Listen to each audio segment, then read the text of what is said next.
రామ్ పోతినేని హీరోగా మహేష్ బాబు పి దర్శకత్వంలో ఆంధ్ర కింగ్ తాలూకా అనే ఒక సినిమా రూపొందుతున్న సంగతి తెలిసిందే. స్టార్ హీరో అతని ఫ్యాన్స్ జీవితాల నేపథ్యంలో రాసుకున్న ఈ సినిమాలో రామ్ అభిమానిగా కనిపిస్తుండగా సూపర్ స్టార్ గా ఉపేంద్ర కనిపిస్తున్నారు.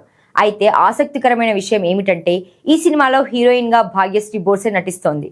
మిస్టర్ బచ్చన్ సినిమాతో టాలీవుడ్ ఎంట్రీ ఇచ్చిన ఆమె ఆ తర్వాత విజయ్ దేవరకొండ సరసన కింగ్డమ్ సినిమాతో పాటు ఇటీవల దుల్కర్ సల్మాన్ హీరోగా నటించిన కాంతా సినిమాలో కూడా హీరోయిన్ గా నటించింది.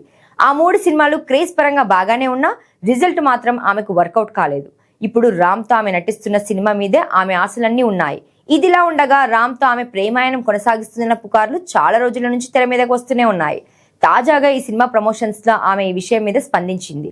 తాను రామ్ కి మంచి స్నేహితురాలనని చెప్పుకొచ్చింది. అలాగే నటన విషయంలో రామ్ తనకు ఎప్పుడు ఆదర్శంగానే ఉంటాడంటూ ఆమె కమెంట్ చేసింది. అలాగే సినిమా చూసిన తర్వాత తమ జంటను చాలా మంది అభిమానిస్తారని, సినిమా అంత బాగా వచ్చిందంటూ ఆమె పేర్కొంది. ఈ నేపథ్యంలో ఆమె ప్రేమ గురించి వస్తున్న పుకార్లను దాదాపు ఖండించినట్లు చెప్పుకోవాలి.